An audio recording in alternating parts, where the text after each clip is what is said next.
Just for a selfie, a tourist climbed into a crocodile enclosure, thinking it as a statue, and was brutally mauled.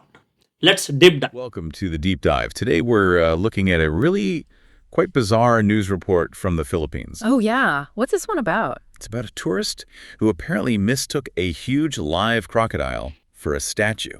You're kidding. A statue. A 15-foot crocodile, yeah. We've got the news article right here, and, well, the mission today is really to unpack this. What does it tell us about, how we perceive risk and maybe how we interact with wild animals? That sounds like quite a story. Definitely makes you wonder. This happened, let's see, at Kabug Mangrove Park and Wetlands, Zamboanga, Sibagay. That's the place. And the article says this tourist, he was 29, unidentified male, met this 15-foot female crocodile. Her name's Lele. Lele. Okay. So what exactly went down? How do you mistake a crocodile for plastic? Well, that's the baffling part. The report says he bypassed safety barriers, like climbed over a chain link fence. Seriously. Ignored warnings, too, I bet. Yep, ignored posted warnings, went right into the enclosure. Apparently, Lele was just lying completely still, Yep, motionless. but still a crocodile. Right. But he thought she was, and this is a quote from the police, a plastic fixture.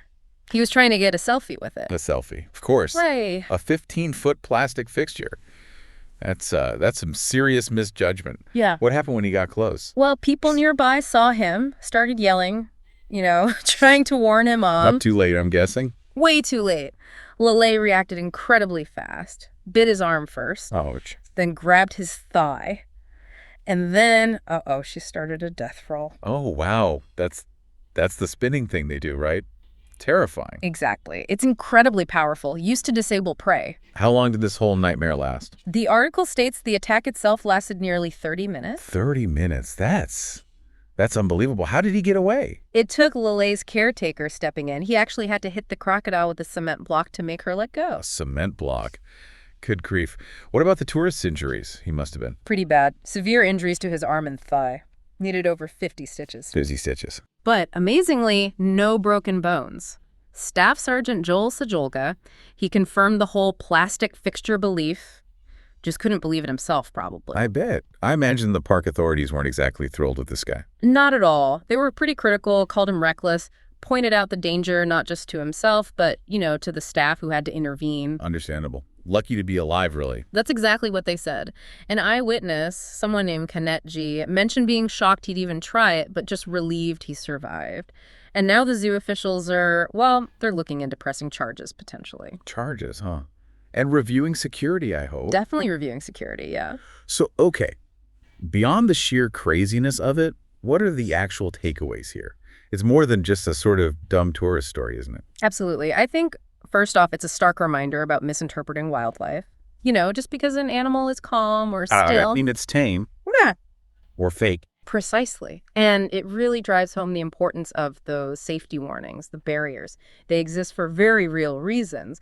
You cross them, you're taking a massive gamble. And what about the selfie angle? That desire for the perfect, maybe slightly dangerous shot. You have to wonder, right? How much does that drive people? That need for a unique photo, maybe for social media? Can it just cloud judgment so badly? Yeah. This seems like a pretty extreme example of that. It really does. Puts things in perspective. And we should also, spare a thought for the staff in these situations.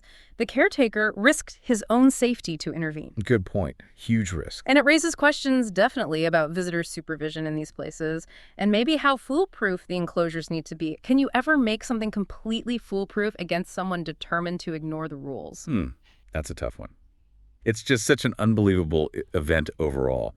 A really visceral reminder that these are wild animals, powerful, unpredictable, even in a park setting. Exactly that. We see them contained, maybe we get a bit complacent, but their instincts are always there. So this deep dive, it really hammers home. Respect the wildlife, follow the rules. That amazing photo just isn't worth it. So maybe something for you listening to think about.